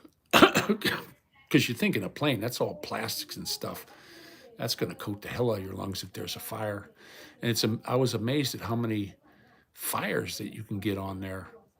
Like that UPS plane that they were carrying batteries, and the batteries started on fire in the cargo hold, and it ruined the bulkhead. They lost their thing, and then the captain didn't put his mask on right away. First thing you do is you put your oxygen mask on. He didn't do that. It was a cargo plane, but he didn't do that. And then of course he got stupid, and that one crashed. He crashed in the side of a mountain. So flying I don't want to fly back to the Philippines. Stuffed in that plane. I did fly. I got lucky when I went to the Philippines last time. My last trip there, I was standing in the line, and I got a coach ticket. That's all I could afford. And two fellows were standing up by where you give them the boarding pass, or you get your boarding pass. And he waved at me like, come over. I'm looking like, are you talking to me? And he said, yeah, come over here. And he took my boarding pass and gave me a first class one. And I was like, oh man, that was on Qantas Airlines. And you talk about a nice ride. Now I got Qantas all the way up to Arabia. And then from Arabia, I was in like it was a business class, but you could still lay down. I mean, the seat laid down into bed, and you were like in a cubicle. You had your little TV right there. You had a computer station you could use, business class. And the computer worked. You could go online, and I thought that was really cool. Yeah, I saw that, Ken. I think I watched that one where he decided he was going to kill him. They think that's what happened on that, what was that, the 370, the one they can't find for the last 10 years. He flew out over the Indian Ocean and all that stuff. They think he did the same thing. It was suicide. He wanted to kill himself. And he took everyone with him. If you want to kill yourself, knock yourself out, but don't take anybody with you. I mean, all those people had families, and the losses that everybody had to suffer because of some jackass, because he didn't want to be around no more. Oh, come on, give me a break. They were supposed to going to be firing him anyway. But yeah, it's just a shame. Yeah, nutcase Ken. That's exactly what he was. He was just a crazy guy. Anybody who wants to kill themselves, they need help. They definitely need help. I always get a kick when I call the VA. I have to call them different times to ask them when the appointment is, stuff like that. And they always come up, oh, if you're feeling suicidal, hang up and dial this number immediately. Well, they shouldn't make you hang up. They should just connect you over. My brother had a guy that was a fireman, and he saved somebody's life, so you can never get fired from being a fireman once you save life. And the guy was a jerk. And so they put him on the suicide hotline. They didn't want him back on the, as a fireman anymore. They couldn't fire him. And people would call him up. They had him on recording. People would call him up. They'd say, I'm going to kill myself. And he'd be like, yeah, go ahead. You want me to wait? You got a gun? How you want to do it? You going to eat poison? You know, and they had him on tape, and they couldn't do nothing with him. They wound up taking him off of there, and I don't know where they moved him now. But a big Irishman. He was a strange fellow. Big guy though, monstrously big. That's what you need for a fireman, though. I still think, having a woman as a fireman is one of the stupidest things in the world. How are they going to? Let's say I get asphyxiated with smoke inhalation and I pass out. How's a little 140-pound woman going to drag my ass out of the building? She's going to herself get stuck because she can barely carry the suit she's wearing. I wore a fireman's jacket, volunteer fire department, and they're heavy. Those things gotta weigh 30 pounds. They're made so that you don't get burnt up. They're just a big insulated jacket. They're heavy. Those pants that you slip on, you just put them right over with your shoes on and everything, and they're like they got suspenders on the top, and they keep you from burning. Hot as hell, but they keep you from burning up. And you got your big hat, keep your neck all protected. And that thing's on there too. You tighten them up. They don't come off too easy. Those they got a good tight fit, and you got some little woman there. And what's going to happen? Now your firemen, they know her, so they're going to go save her. Same like with the cops. These women cops, and I always thought that was a mistake because they'll draw their gun faster than a dude will. If you're a 6'4" policeman and some guy's giving you a hard time, you just tell him to shut up, or you'll knock the crap out of him. Well, what does a little tiny woman got to do? She's got to pull her piece. I watched that one where the kid was riding his bicycle on the sidewalk, and this little tiny Mexican woman cop stopped him, and he took her gun off him. He just took it away from her. Took her gun, started pushing her on the ground. She was crying and screaming for help. Well, when the cops got there, of course, these big 6'4", 250-pound monsters come up, and they tackled his ass down for taking the gun. He got in some trouble, but if she wouldn't have been there, what was she bothering him for anyway? Somebody's riding his bike on the sidewalk. Big stinking deal. Why wasn't she out busting drug dealers? Why is she doing that? Why is she going after somebody who's robbing a store? But no, they're going to pick on somebody who's doing a minor crime, and they're not scared of them. They're just not scared of them. They'll come right out and say, "Oh, I'm not scared of you." Well, then why are you pulling your gun on me if you're not scared? He's stupid. And he took it away from her. He just reached over and took it. A young black kid. He could have only been maybe 15. I don't think he's going to be in jail long because he was a minor.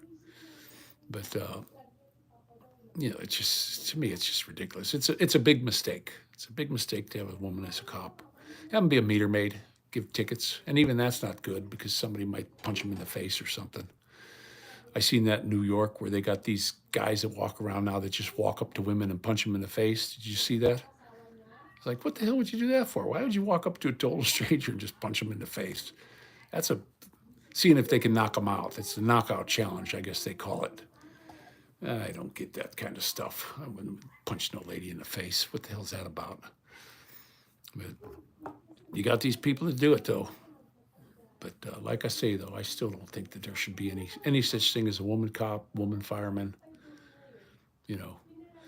And they say, oh, well, what if it's a big Russian or something like that? It doesn't matter. They still don't have the strength. They do not have the strength. When I was in school, they had a Russian girl came in on like an exchange program, and she was big. She was 6'4". She probably went about 280. And I was wrestling then. I'm not a good wrestler. I'm just not. I'm too long.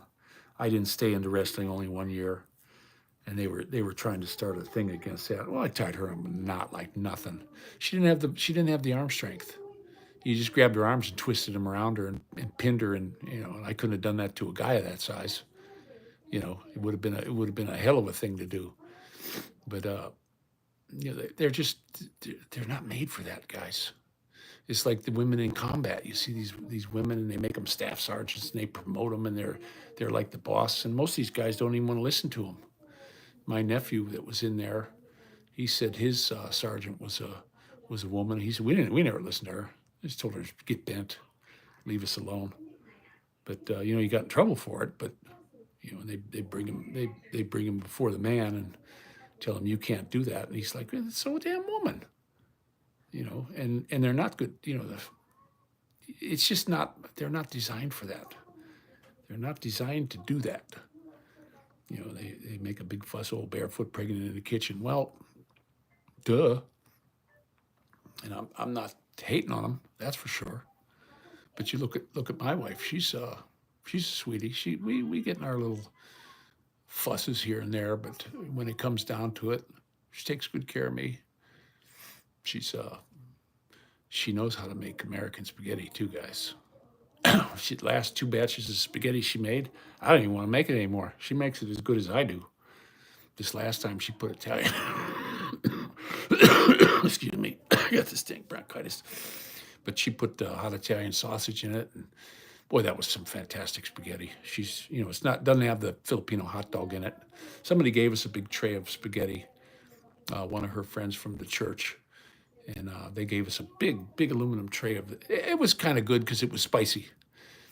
And my wife always said, "Oh, don't make your spaghetti spicy. If I make it where it's not spicy, my kids don't eat it. They'll eat some of it and then they leave a bunch on their plate. But if I make it spicy to where, you know, oh boy, it's spicy. You got to have a piece of butter bread." They eat it, and they eat it all gone and tell you how good it was. Kids like spicy too. You know, I like spicy. Faye, I can't believe the pepper she eats. Jesus criminy. She takes them little red peppers and cuts them into pieces and has one in each bite. I picked up a little piece of hers and my face was on fire. She likes hot stuff, so why wouldn't you like hot spaghetti? And I get that hot Italian sausage to put in the spaghetti. I either make meatballs out of it or leave it in one big piece. And my kids, they suck that up. They like it. But she's been making really good spaghetti lately. Last 2 times, it was fantastic. The one was a little bit watery, and she was, oh, it was a little watery, and it didn't look right. Yeah, but Faye, it was delicious. It was absolutely fantastic. And we got the good Parmesan cheese. You know, you just grate it. You get the dried cheese, you grate it right on there. And oh, I hear the cops going. I heard some motorcycles going past this morning doing probably 100 miles an hour right in front of our place here, racing. And these cops still sit in the parking lot over there, and they don't come after them. They call on the radio and they get them up past the bridge. The cops are sitting past the bridge, and then they just pull out and give them a ticket. They had one that ran. I guess he did get away though. He ran, but they got his license plate, so he'll be in plenty of trouble. You know, it don't seem to me you can outrun him anymore. I did watch a video. The cop was chasing the guy. This Honda took off. He stopped him, and the cop was being a real jerk. So the guy said, "Screw this," and he just took off. So the cop went after him, jumped in his car and went after him, went to do the pit maneuver and missed and crashed his own car. So that guy got away. That Honda guy got away, and I thought, well, you know, you were being a jerk to the guy. You know, they tell you to stay in the car. If you get out of the car, they tell you to stay in the car. If you stay in the car, they tell you to get out. You know, they just want authority over you so they can tell you what to do. You know, that's just what they want. It's a power trip. And, you know, it gets a little aggravating. You know, I had, when I was young, I had nothing but trouble with cops. I had the cops came into the wrong place. They were looking for the guy who lived there before I lived there. Never, my wallet's on the dresser, take a look. My ID's in there, take a look. I'm not this Miller. They didn't care, put me in jail. I couldn't bond out, I didn't have the money. And they tell you, they give you a call. They didn't let me have a call until the 4th day. And then they said, okay, you can get a call, and I wound up getting out. But they said, oh no, you're sorry. We're sorry, you know. But they beat the crap out of me for that. They drugged me down the stairs. I'm trying to walk, but they kept pulling me, you know. So I stumbled. So they just drugged me down the stairs and threw me in the paddy wagon. Had me sitting on the curb in the freezing cold in my underwear because I was getting ready for bed. And I just had nothing but trouble with them. Nothing but trouble with cops. They'd stop me. I guess they didn't like my looks or something. But what are you gonna do? Well, I'll tell you what, guys. I'm gonna go ahead and be done. I'm going to cut her loose. I just wanted to thank, now I got to remember the name here, Jonathan. Jonathan, we sure do appreciate the help. You know, it was definitely needed here, so that made things so it's going to be a lot smoother for us this coming month. We'll get the new apartment paid. I hate that I got to pay here and there for the same month, but that'll give us plenty of time to move out. We don't got to be in a big hurry. I think I'm just going to get a U-Haul, just a pickup truck, and we'll just make a few trips because they're pretty inexpensive. My buddy said he just rented a U-Haul for a day and it wound up costing about $150. Well, we can swing that. That should be no problem. And we're not taking everything, like the couch that's going to go out in the dumpster. The maintenance guy said, "Yeah, it's cool. Just leave it there. We'll haul it out because they got to come in here. They're going to redo the carpet. You know, they're going to rip this out and put new carpet. Every time you get a new person in, they put new carpet in. So, but we've kept the carpet pretty clean. I don't let the kids spill anything on it, and I vacuum every other day. You know, to get up the. And it's amazing when I run the vacuum cleaner how much crap we pull out of this carpet. You know, it's not good. It's not really good, but I don't know. It's pretty tough carpet. I don't know what kind of carpet this is, but gray. It's not staining up anywhere, even where we walk, because I constantly am vacuuming. You can't just grind dirt into your carpet. You gotta. It tells you right on the carpet. When I had carpet put in my house in there, the dude gave me a paper from the carpet company, and it says you should vacuum minimum every other day, whether it looks dirty or not, because you want to get all the small stuff out from the roots of the carpet, I guess. That's what cuts it up and you get pieces coming out. But this carpet still looks pretty good. It's almost like they could just leave it here, but they're going to pull it out and redo it. And then, of course, they're probably going to paint. I got some marks on the wall from my chair. But pretty much we didn't beat the place up. You know, the kids don't draw on the walls anymore. Mom used to draw on the walls with a crayon when we were in our first house, but he's outgrown that now. So, but you guys take care. It was nice yakking with all of you. And Jonathan, again, thank you so much. And we'll talk to you guys later. It's Rick Shaw out.